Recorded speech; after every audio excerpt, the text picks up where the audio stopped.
Avisa daí, tá? Foi. Então, segunda parte da aula da professora Renata Rothbard, fazer a claquete, porque depois a gente vai unir. Beleza. Então, acho que de uma forma geral, essa era a introdução que eu queria fazer, para a gente sempre lembrar que quando a gente fala de dados de saúde, de informações de saúde, daí a gente vai ter uma série de nomes, mas no fim do dia, né, tudo que é relacionado a uma pessoa física, aquele indivíduo. Ixi, que agora o bicho acordou. Ai, meu Deus do céu, só o que me faltava. O meu cachorro também quis participar da aula passada, eu me lembro. Toda vez que a gente tiver esse tipo de discussão, a gente precisa lembrar que além da questão da LGPD, além de como isso vai ser tratado pela Autoridade Nacional de Proteção de Dados, a gente tem que lembrar como que isso vai ser tratado por autoridades do setor, ou como que eu, enquanto profissional de saúde, preciso agir, ou as preocupações que eu preciso ter, como eu posso, eventualmente, até me resguardar para garantir que essas interações estão sendo feitas de uma forma em que eu esteja observando o que diz a LGPD, mas observando também o que, eventualmente, o código de ética da minha profissão estabelece, ou a regulação daquele serviço estabelece, ou daquele produto. Então, a Helena está mencionando aqui, a qualidade dos médicos de hoje em dia é espantosa. Eu acho que a gente tem uma diversidade grande, né, em termos de qualidade, de ensino, acho que essa é uma discussão super importante. O Lailton levantou a mão, pode ficar à vontade, assim, quem quiser fazer pergunta, fiquem super à vontade para mandar. Boa tarde a todos. João, professora Maria Aparecida, professora Regina e a nossa palestrante, professora também, Renata. Obrigada. A pergunta que eu vou fazer aqui hoje, ela tem a ver com o banco de dados. Eu assisti uma palestra sobre o Sistema Único de Saúde, que estava sendo implantada, toda a parte de informática, inclusive foi implantada na Prefeitura de Ribeirão Preto. A gente sabe que o gargalo todo hoje do SUS está onde? Na implantação de TI de todo o sistema. Por incrível que pareça, uma cidade como São Paulo, tudo ainda está na ficha. Então, veja bem, isso encarece muito e muito, muito o serviço do Sistema Único de Saúde. Por quê? Porque alguns exames médicos eles são repetidos. Quer dizer, o médico hoje poderia estar, como já acontece na China, com o microcomputador, quando ele entra e pega o número do paciente, através do cartão do SUS, ele já tem todo o histórico do cidadão em qualquer parte do Brasil. Se eu estou aqui, eu vou para o interior, acontece alguma coisa, ele abre lá, já sabe todo o que acontece com a minha vida. Então, veja bem, por um lado, isso é fantástico, porque vai ajudar muito o sistema único de saúde, para os médicos acessarem, os profissionais de saúde. Por outro lado, eu fico um pouco preocupado, porque, veja bem, se eles abriram o nosso CPF para os departamentos que cobram, que fazem as cobranças quando a gente está devendo ao consumidor, que é o Serasa e outros, é aquilo que a gente chama de cadastro do consumidor, até que ponto as empresas, se isso for implantado, as empresas, quando contratam funcionário, elas não terão acesso a esse sistema e saberão da vida do paciente, se o paciente tem alguma doença crônica ou outra doença, se ele sofre de asma, isso e aquilo. Como a gente está tratando de bioética e o ser humano tem que estar em primeiro lugar, a pergunta é o seguinte: doutora, a senhora acha ético montar uma ficha, cadastro único, de qualquer pessoa no Brasil, como acontece na China hoje? Pergunta difícil, porque eu acho que depende de uma série de fatores, Lailton. Mas talvez, acho que tentando dar um panorama geral aqui, né? Essa ideia do Ministério da Saúde, de fato, é uma ideia que já está em curso. Eu, inclusive, tive a oportunidade, realmente uma oportunidade única de participar das discussões na época em que a Rede Nacional de Dados de Saúde estava sendo estruturada, que foi no ano de 2019, se não me engano, foi início de 2019. Antes de 2019, ali 2017, já tinham discussões sobre e-saúde, informatização do SUS de uma maneira geral, mas foi de uma forma concreta em 2019 que o Ministério da Saúde, especificamente o time do DataSUS, que é de uma qualidade absurda, né, Juliana, o Jackson, que depois saiu, mas pessoas totalmente comprometidas em fazer um sistema que fosse útil para não só o Ministério da Saúde fazer a operacionalização dessa política pública, mas útil para os pacientes, né? Então, a ideia da Rede Nacional de Dados de Saúde é fazer com que todos esses silos de dados, né? Todos esses,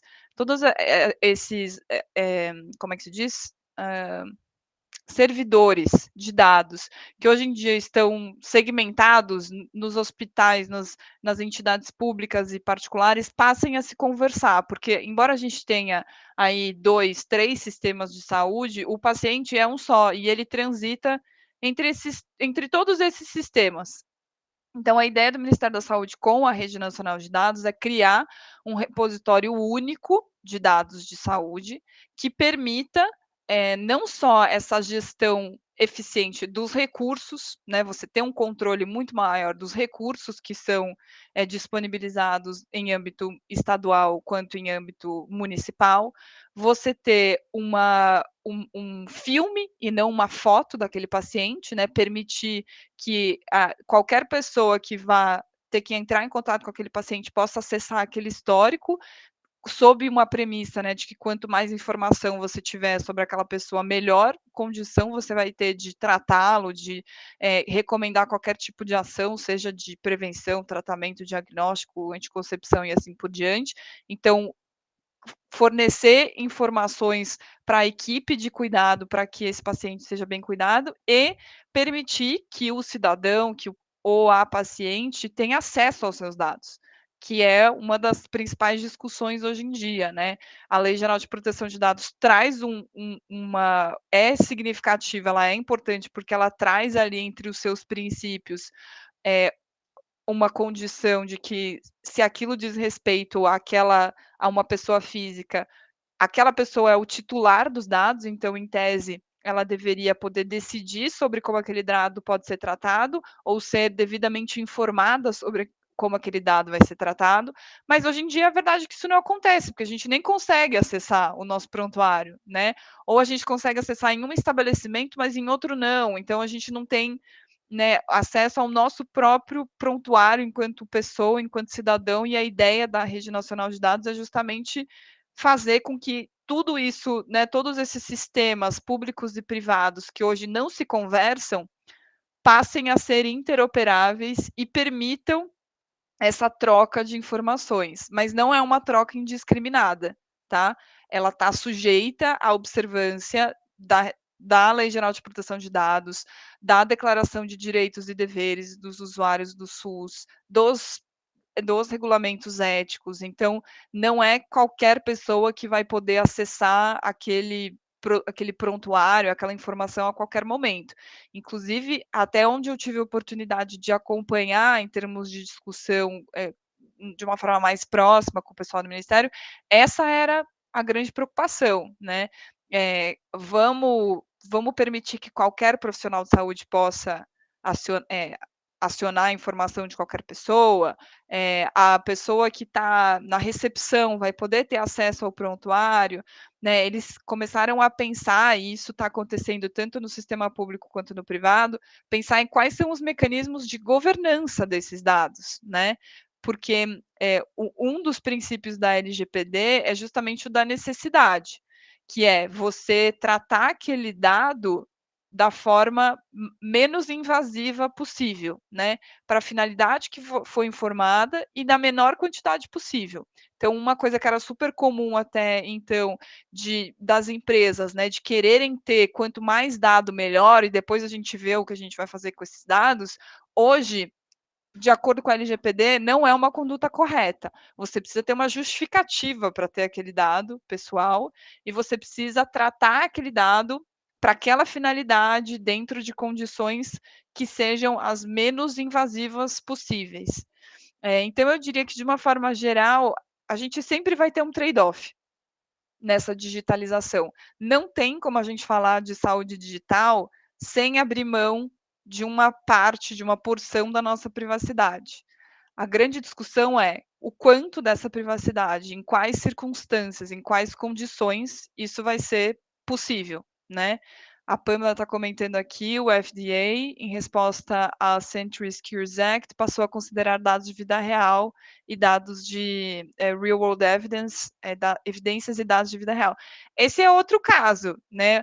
O quanto que a gente vai deixar a indústria explorar economicamente esses dados. E daí essa é a minha tese do doutorado, justamente como a gente monetiza esses dados de saúde, seja por um prestador de serviço, seja por um fabricante, um desenvolvedor, seja pelo próprio paciente, de uma forma que seja legalmente aceita do ponto de vista jurídico e que seja ética, né?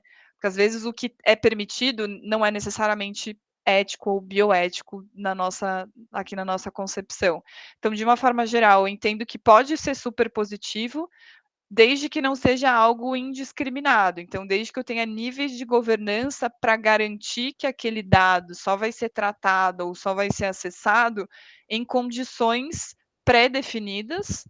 E quando a gente tiver que sair dessas condições pré-definidas, que o titular, que é o paciente, né, final aqui, quando a gente está falando de saúde de uma forma geral, ou o sujeito de pesquisa, quando a gente estiver falando de uma pesquisa clínica, vai ser devidamente informado sobre essas condições. Não sei se eu respondi a sua pergunta, e fica à vontade se você quiser fazer algum outro comentário, mas se você estiver satisfeito, eu acho que eu vou passar para essa big picture da LGPD, que é fragmentar esses conceitos. O que é dado pessoal, o que é dado pessoal sensível, o que é tratamento, para a gente poder seguir para a nossa discussão. O que vocês acham? Ótimo. Muito boa resposta, obrigado, viu? Ah, Fiquei imagina. satisfeito. Que bom, que bom. Então vamos lá. De novo, como eu disse, a ideia aqui é trazer conceitos gerais, não vou entrar na letra da lei, não vou me ater tanto ao aspecto técnico, e sim ao aspecto geral, para que a gente entenda a pertinência disso e como que isso vai se conversar com outras regulações, cada um aí dentro das suas experiências. Mas uma das coisas importantes da gente pensar é quando que a Lei Geral de Proteção de Dados se aplica e quando que ela não se aplica. Começando pela última situação, ela não se aplica quando esses dados são provenientes ou destinados a outros países e apenas transitam no território nacional, né? Então, quando aquilo vai para outro país, se aplica outra regulação, não se aplica LGPD. Além disso, quando aquele tratamento é feito para uso pessoal, ou seja, não é um uso comercial, ou tem uma finalidade jornalística, artística, acadêmica ou de segurança pública, em tese, de uma forma geral, a LGPD também não se aplica. Quando que ela se aplica de fato? Quando a gente tem a coleta de dados pessoais de um indivíduo que esteja localizado no Brasil. Não precisa ser brasileiro, ele tem que estar localizado no Brasil, quando o tratamento desse dado é realizado no Brasil ou quando isso está ligado a uma oferta de bens e de serviços para indivíduos que estejam no Brasil. O que é efetivamente dado pessoal? Dado pessoal é qualquer dado que pode identificar uma pessoa. Aqui, sempre lembrando que eu estou fazendo de uma forma mais geral possível. Então, o meu nome, o meu telefone, o meu endereço, o meu CEP, meu RG, o meu cartão SUS, minha carteira de trabalho, todos esses são dados que podem me identificar. E isso é considerado um dado pessoal. A minha biometria não deixa de ser um dado pessoal também. E dentro da categoria de dados pessoais, a gente tem uma subcategoria que, para a nossa discussão aqui, é extremamente relevante, que é a categoria de dados pessoais sensíveis. E ela é relevante por quê? Porque é onde estão incluídos os dados de saúde. Então, dados relacionados à saúde de uma maneira geral, vida sexual, dados genéticos, dados biométricos, são considerados dados sensíveis. E, na prática, isso significa dizer que a legislação ela quis dar uma proteção adicional para esse tipo de dado. né? Como tem um potencial muito grande de estigmatização, um potencial de dano muito maior com uma divulgação não autorizada ou com uma manipulação de dados relacionados, né, a essa natureza de saúde, assim como também são incluídos os dados que são relacionados a questões religiosas, a filiação política e assim por diante, o legislador resolveu dar um tratamento adicional. Então, enquanto que para dados pessoais, de uma forma geral, eu tenho bases legais específicas que permitem o tratamento daquele dado pessoal, quando eu estiver falando de um dado sensível, onde se incluem os dados de saúde, eu vou ter um regramento mais restrito, eu vou ter menos possibilidades, ou vou ter requisitos adicionais para fazer com que aquele tratamento seja realizado de uma forma adequada, em conformidade com a regulação. E o que é tratamento de dados pessoais? É basicamente qualquer coisa que você faça com dado pessoal. A recepção, a comunicação, o compartilhamento, a difusão, o armazenamento. Existem uma série de verbos ali que são colocados na Lei Geral de Proteção de Dados, mas é literalmente, a partir do momento que você entrou em contato, que você recepcionou, que você fez qualquer tipo de atividade com um dado que identifica uma pessoa, aí você está sujeito à Lei Geral de Proteção de Dados e outras regulações que estão sendo desenvolvidas, que estão sendo publicadas aí aos poucos pela Autoridade Nacional de Dados de Saúde, que foi uma autoridade, desculpa, eu estou pensando muito em saúde, a Autoridade Nacional de Proteção de Dados, que também vai regular dados de saúde, mas que ficou encarregada de criar os regramentos, as portarias, as resoluções, e de principalmente fiscalizar a implementação da Lei Geral de Proteção de Dados. Então, essa é a entidade que vai avaliar se as empresas, principalmente, né, estão seguindo adequadamente, estão respeitando os direitos do titular, estão tratando os dados da forma adequada, estão tomando as medidas de segurança necessárias para garantir que aquele tratamento de dados está sendo feito de uma forma adequada. Então, é uma autoridade bastante recente, mas que vai ter um papel cada vez mais importante, justamente por essa questão fiscalizatória, né? Por que é importante a gente ter essa definição bem clara do que é dado pessoal? Porque a gente vai ter situações em que a gente vai tratar dados, mas são dados que são agregados, são dados que não identificam uma pessoa. Então, eu vou, por exemplo, pegar uma grande base de dados extraída de um prontuário, mas eu vou tirar todos os fatores de identificação. Então, eu vou tirar o nome, o telefone, o endereço, vou tirar número de prótese, vou tirar todos esses fatores que identificam efetivamente uma pessoa, e isso vai passar a ser chamado de um dado anonimizado. Então, o dado anonimizado, para fins de LGPD, é aquele dado que, a partir do momento que eu apliquei técnicas consideradas razoáveis, faz com que eu não consiga reverter esse processo e tornar aquele dado identificado. Então, tornar aquele dado pessoal. Qual é o problema com esse conceito de dado anonimizado? A gente não tem critérios objetivos para isso ainda. Então, quando a gente pensa, por exemplo, nos Estados Unidos, que tem um regulamento específico para dados de saúde no âmbito da prestação de serviços de saúde, que é o RIPA estabelece 18 critérios que, se retirados, né, nome, telefone, endereço, blá, blá, blá, se eu retiro isso, eu considero aquele dado, na linguagem deles, de-identified, que é o nosso anonimizado, e que dá uma liberdade muito maior para as empresas no tratamento desses dados, porque se eu estou falando de um dado que não é pessoal, se eu estou falando de um dado anonimizado especificamente, como uma regra geral, a LGPD não se aplica, porque eu não estou tutelando o bem daquela pessoa específica, eu estou manipulando dados que não pertencem, diretamente não pertencem a mais ninguém. O grande desafio aqui é dizer quando que de fato eu tenho um dado anonimizado e quando eu não tenho, por essa falta de critérios objetivos. Hoje em dia, o conceito que a gente tem é eu adotar meios razoáveis para me sentir seguro a ponto de dizer que eu não consigo reverter esse processo e identificar essa pessoa.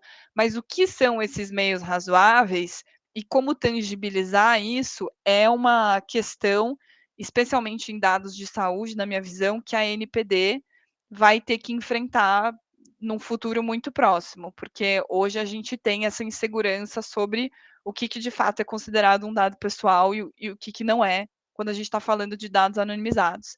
E para dados genéticos, essa é uma questão ainda mais relevante na minha visão, porque do ponto de vista prático, o DNA sempre vai poder identificar uma pessoa. Então, em tese, eu não sei nem se a gente poderia falar que um dado genético é anonimizado, ou pode ser anonimizado. Especialmente quando a gente considera o quão mais baratas as técnicas de sequenciamento genético estão ficando ao longo do tempo.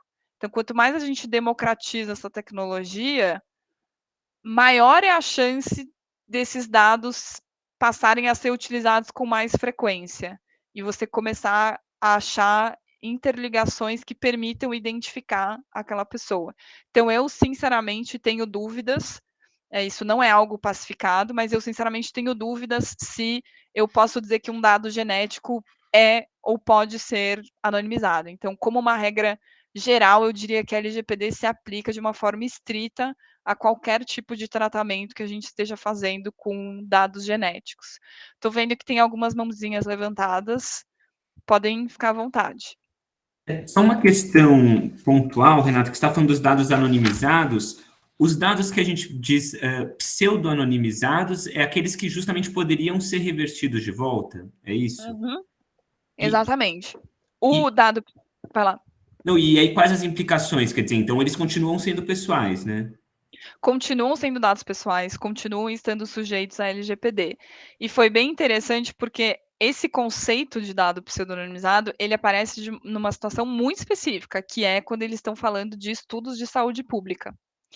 Então, eu, pessoalmente, tenho até dúvidas se eu posso falar em pseudonimização estrita, do ponto de vista conceitual, fora deste ambiente de estudo de pesquisa. Porque a lei fala, para os fins deste artigo, que fala sobre estudos em saúde pública, estudos feitos por órgãos de pesquisa, pseudonimização é a situação em que você reverte momentaneamente, digamos assim, esse processo, que você torna aquele dado não identificável, mas consegue reverter esse processo. E que é um processo, um procedimento, na verdade, super relevante quando a gente está falando justamente de pesquisa clínica, que é o desenvolvedor, o patrocinador, ele nem quer saber quem é aquele sujeito de pesquisa, ele nem deve saber.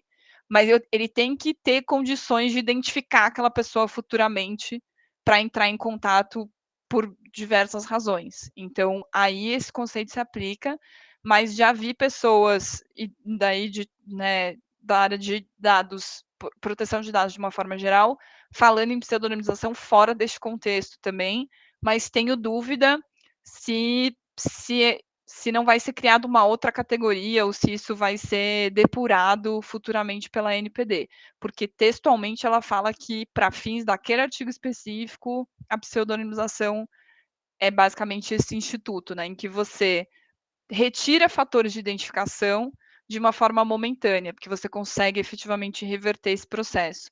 Já no caso da anonimização, você utiliza meios razoáveis para dizer que você não consegue mais reverter esse processo. Então, o interessante disso é que, se você for pensar, você nem precisa garantir, você só precisa ter aplicado os meios razoáveis para dizer que você acha que ninguém mais vai conseguir reverter esse processo. Mas a tecnologia, ela anda num passo tão rápido que a gente já tem estudos, já tem discussões sobre o quanto que a gente vai conseguir dizer que um dado é anonimizado no futuro, porque a internet está tão overloaded com dados nossos que a gente nem sabe, que quem quiser identificar potencialmente vai conseguir, né? Eu acho que teve até uma competição, algum patrocínio que o Netflix fez sobre isso. Ele pagou numa competição para as pessoas que conseguiram reverter esses processos de anonimização de dados. E essa discussão, para mim, realmente é muito pertinente quando a gente está falando de dados genéticos, porque por mais que a gente possa segregar e dizer que a amostra vai ficar num lugar e quando eu for passar isso para um banco de dados, eu vou passar, por exemplo, de uma forma codificada, por essência, o DNA sempre vai poder identificar uma pessoa. Então, a não ser que eu esteja falando de uma fração do DNA, aí pode ser até que a gente tenha uma discussão, mas de uma forma geral, eu, Renata, e daí não é um negócio que está pacificado, e acho que nem deveria, porque essa discussão é super recente. A gente tem uma lei que começou, né, a vigência da lei começou no ano passado, a NPD está criando uma série de normas estruturais básicas ainda, mas eu acho que tenho dúvida se a gente consegue falar de anonimização para dados genéticos. Tinha mais uma pessoa com a mão levantada. Regina. Deixa eu ver se eu consigo achar aqui. Regina. Então, eu queria dar uma opinião sobre esse assunto. Vai fundo. Vamos ver. Se eu estiver trabalhando lá no meu ambiente de pesquisa, eu tenho uma coleção de 1000 sequências genômicas de indivíduos brasileiros, 200 brasileiros de uma série, de uma pesquisa sobre hipertensão, etc. A sequência genômica dessa pessoa, se ela estiver completamente separada realmente da identificação do indivíduo, eu não vou saber quem é essa pessoa, não mesmo. Mas, no momento que esta mesma pessoa faz uma análise numa empresa privada, por exemplo, 23andMe, de teste direto ao consumidor, e essa pessoa autoriza a divulgação desses dados e, por exemplo, as pesquisas de parentesco, que estão ficando muito populares, esses matches de parentesco, aí a coisa muda de figura. Porque Total. aí... então, eu posso, de repente, eu, cientista, posso olhar uma série de marcadores genéticos e chegar à conclusão, sei lá, de que é a irmã da Cida que está naquele portal de genealogia, entendeu? Então, se aquela é a irmã da Cida, essa aqui pode ser a Cida. Então, assim, de um modo geral, o genoma inteiro, a sequência genômica, ela não me diz quem é a pessoa se essa pessoa não tiver um nome. Mas, a partir do momento que as pessoas estão dando PI, estão abrindo esses dados direto ao consumidor, tanto para pesquisa de match de parentesco, como, inclusive, autorizando para investigação forense, que é um outro aspecto desses serviços ao consumidor, que é muito interessante para a sociedade, mas também tem os seus percalços, aí essa pessoa pode deixar de ser anônima e acabar sendo identificada por um outro caminho. Exato. Eu falo, eu então, fiz assim, do jeito que tem sido tratado em projetos de pesquisa, realmente são pessoas anonimizadas, mas você não se consegue isso saber. abre para permitir outras conexões com outras atividades, você pode ter uma intercorrência de realmente acabar identificando ainda alguém. que acidentalmente identificando aquela pessoa. Acidentalmente acabar identificando alguém. Mas eu aí falo... precisa querer, né, Renata? Eu estou pensando estou pensando muito academicamente, tá? Tô pensando Exato. no ambiente das nossas pesquisas, que inclui sequências de genomas e marcadores e tal. Mas aí, para fazer isso, você tem que querer, né? Você tem que sair pegando uma análise e sair fazendo casar com coisas que estão fora desse ambiente da pesquisa. Eu concordo com você. Agora eu tenho uma pergunta cabeluda para você. Não sei se eu faço agora ou se eu deixo você falar mais um pouco e faço no fim. Mas tem a ver com isso. Eu acho que eu posso terminar, fazer meio que em geral, e daí a gente faz a nossa discussão. Tá bom, tem uma outra na mesma linha para você. Mas... Tá bom, beleza.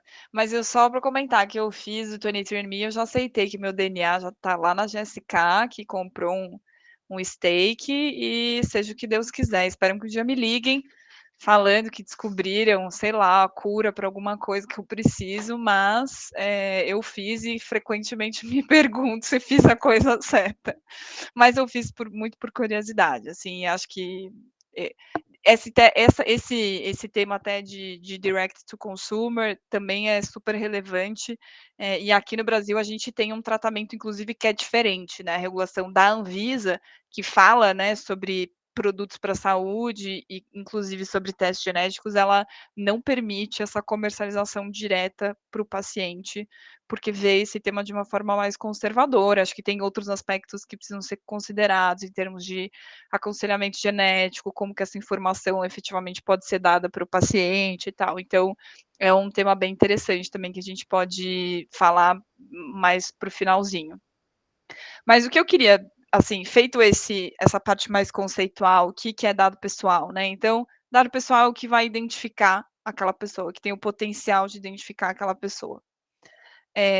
Individual ou isoladamente. Então, foto não deixa de ser um dado pessoal, biometria não deixa de ser um dado pessoal, dado genético, dado relacionado à vida sexual, dado de prontuário, dado no âmbito de protocolo de pesquisa, tudo que tiver de fato identificando aquela pessoa, ou pseudo-identificando, né, principalmente nos casos de pesquisa clínica, é considerado um dado pessoal, está sujeito ao tratamento da LGPD.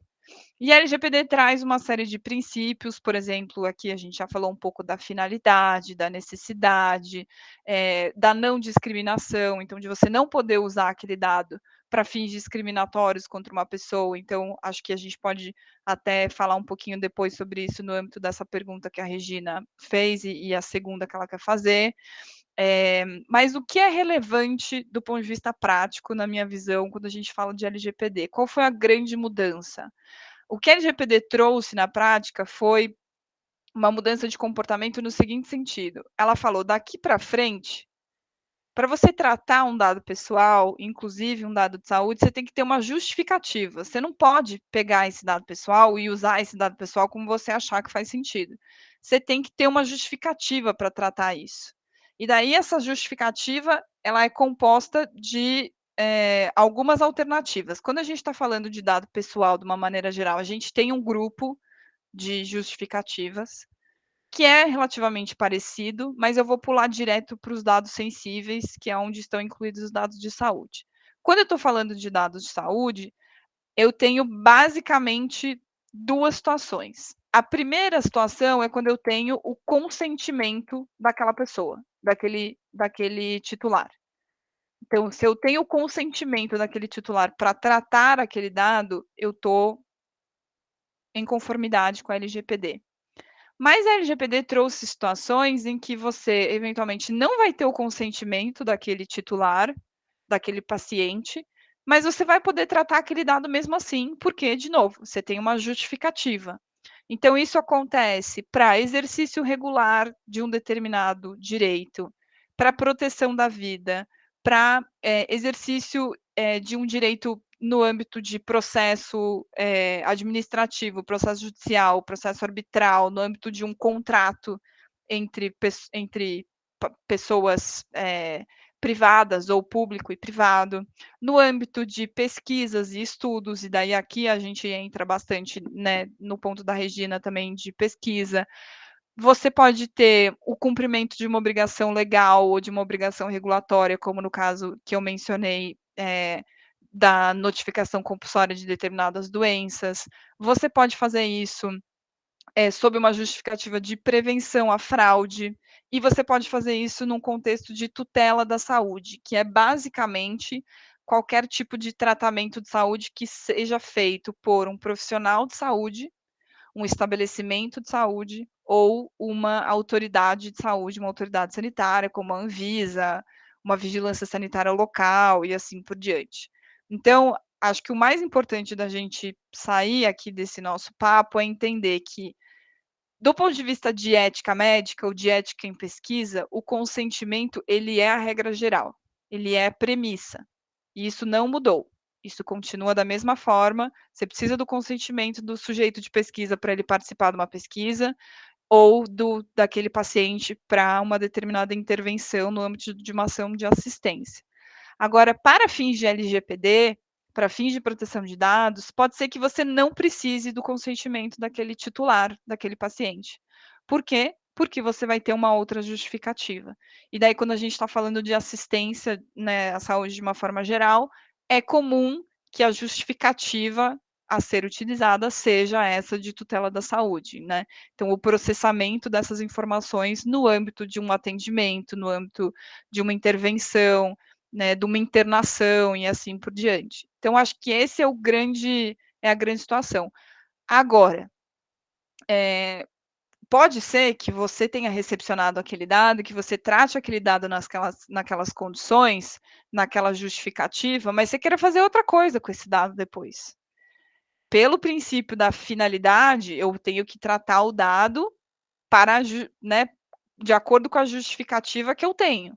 Se eu não tenho mais uma justificativa, ou eu vou ter que arranjar uma outra justificativa, ou eu vou ter que, de fato, pedir o consentimento.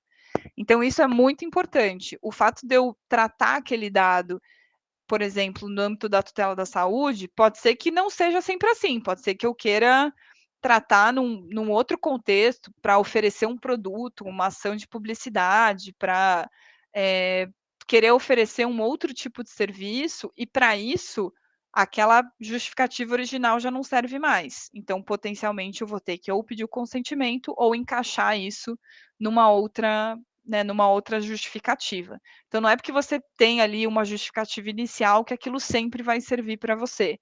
E esse é o grande desafio, entender esses limites. Quando que eu ainda estou fazendo tutela da saúde e quando que eventualmente eu vou estar fazendo uma outra coisa. E o último ponto só que eu queria falar é em relação ao compartilhamento de dados de saúde, que deu bastante discussão quando isso estava sendo discutido no Congresso. A primeira versão da Lei Geral de Proteção de Dados, ela era uma versão super estrita, que praticamente inviabilizava qualquer tipo de atividade no setor, porque ela proibia de uma forma expressa qualquer tipo de compartilhamento de dados de saúde. Só que a gente vive no Brasil num sistema que é absolutamente fragmentado, então esse compartilhamento ele é inerente ao setor, né. O hospital compartilha com o laboratório, compartilha com a operadora, com rede de farmácia, compartilha com não sei quem, programa de paciente, e a indústria farmacêutica e por aí afora. Mas ao longo das discussões, a LGPD sofreu uma mudança bem relevante, que foi a de estabelecer critérios mais razoáveis em relação ao compartilhamento. Então, hoje, a regra que a gente tem na LGPD é que, como regra geral, eu não posso compartilhar dados pessoais sensíveis de saúde com uma finalidade de obter vantagem econômica, e daí esse é um outro conceito que precisa ser visitado pela NPD, o que ela considera vantagem econômica, mas para fins comerciais, para fins de relacionamento empresarial, de serviço de saúde que seja prestado, qualquer coisa pode ser considerado vantagem econômica. Então, isso é vedado, a não ser em situações específicas.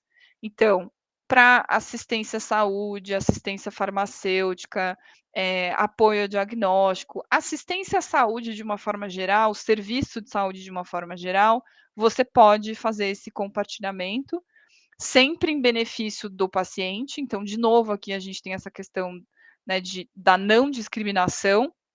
Inclusive, quando a gente fala do relacionamento com operadoras de plano de saúde, tem um outro dispositivo que veda expressamente o tratamento de dados pessoais de saúde para fins de seleção de risco, que é uma prática vedada às operadoras de plano de saúde pela ANS, pela legislação de plano de saúde como um todo.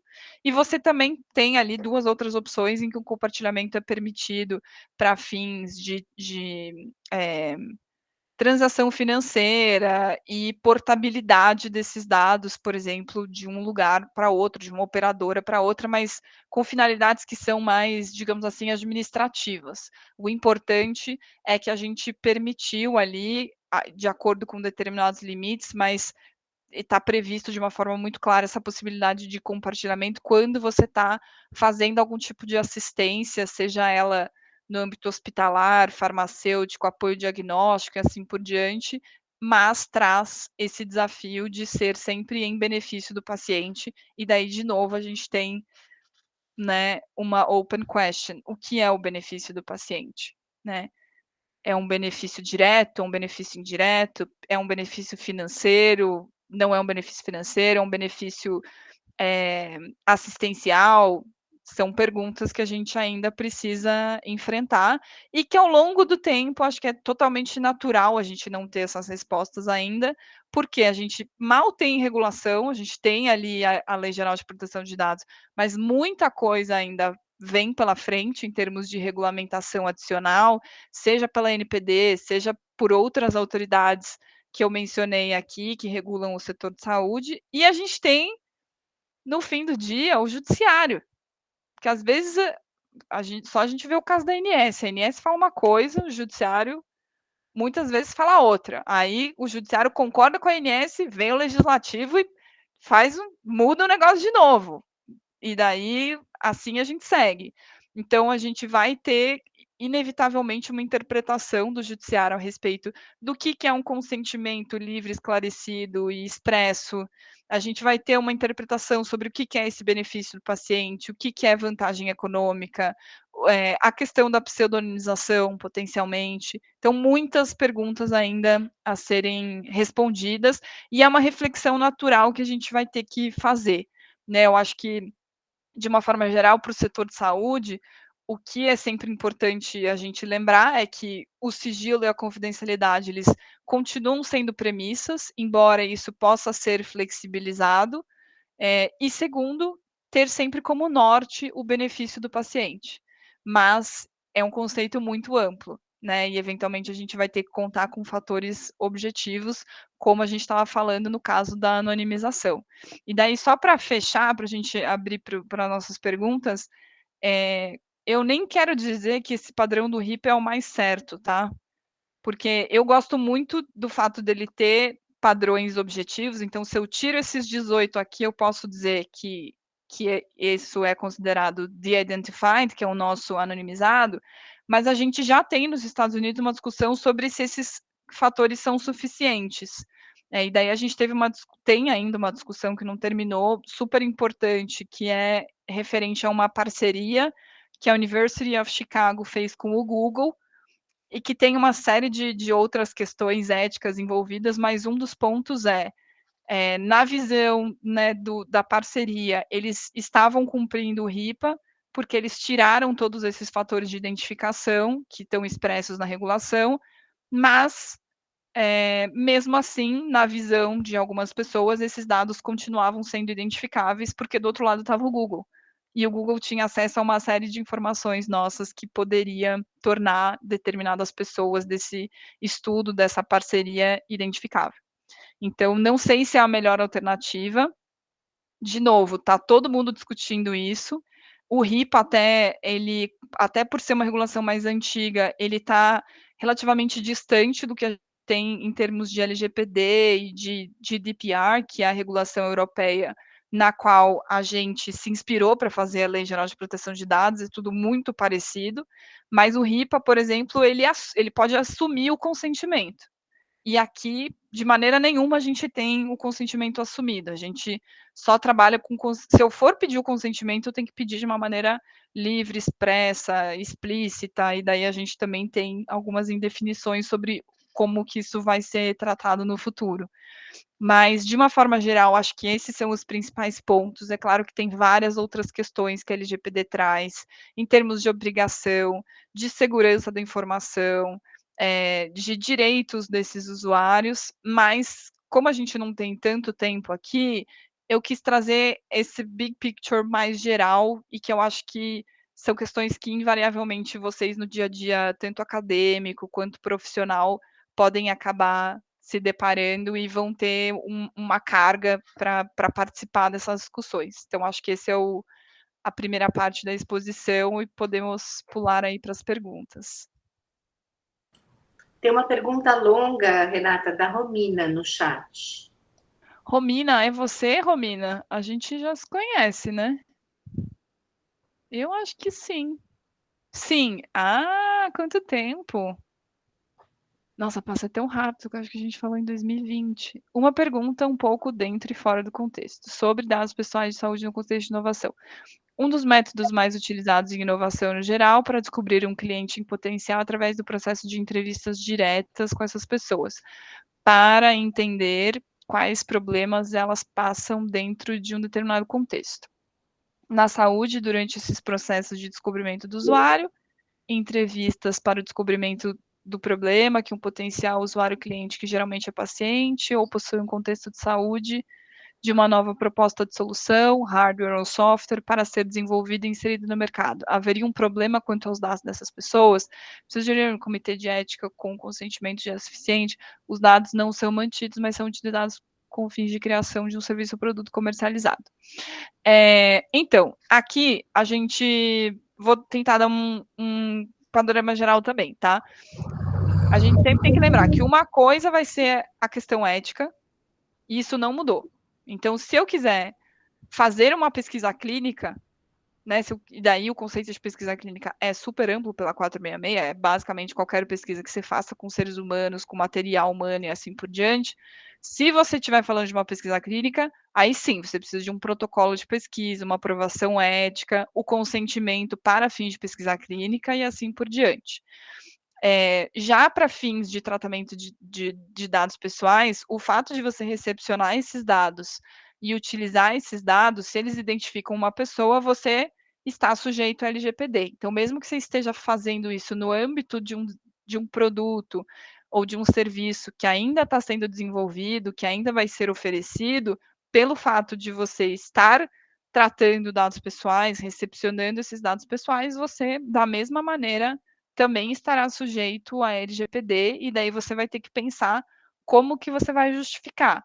Você vai pedir o consentimento daquela pessoa para tratar os dados nesse contexto, você vai ter um contrato com essa pessoa e você vai justificar esse tratamento com base no contrato, aí são várias alternativas possíveis, mas a LGPD ela não altera o status que a gente tem do ponto de vista ético em relação à necessidade de aprovações éticas e obtenção de consentimento. Eu acho que isso é o mais importante para a gente sair daqui hoje. Lembrar que no aspecto ético, seja assistência, seja pesquisa clínica, o consentimento existe, vai continuar existindo e ele continua sendo a regra. Né? A exceção é você não ter o consentimento, você não pedir o consentimento em situações que são muito específicas. Já do ponto de vista de LGPD, é o contrário. Você pode tratar aquele dado com o consentimento, mas você tem uma série de outras possibilidades mais abrangentes e operacionalmente mais fáceis que vão te permitir tratar aqueles dados sem o consentimento daquela pessoa. Tá bom? Se tiver alguma dúvida adicional, se quiser abrir o microfone, pode ficar super à vontade. Ai, que bom, ficou claro. Eu acho que para a gente ficar mais à vontade, João, acho que a gente pode desligar, né? Bem lembrado, Renata. Vou concluir a gravação aqui te agradecendo mais uma vez pela parte expositiva. Beleza. E a gente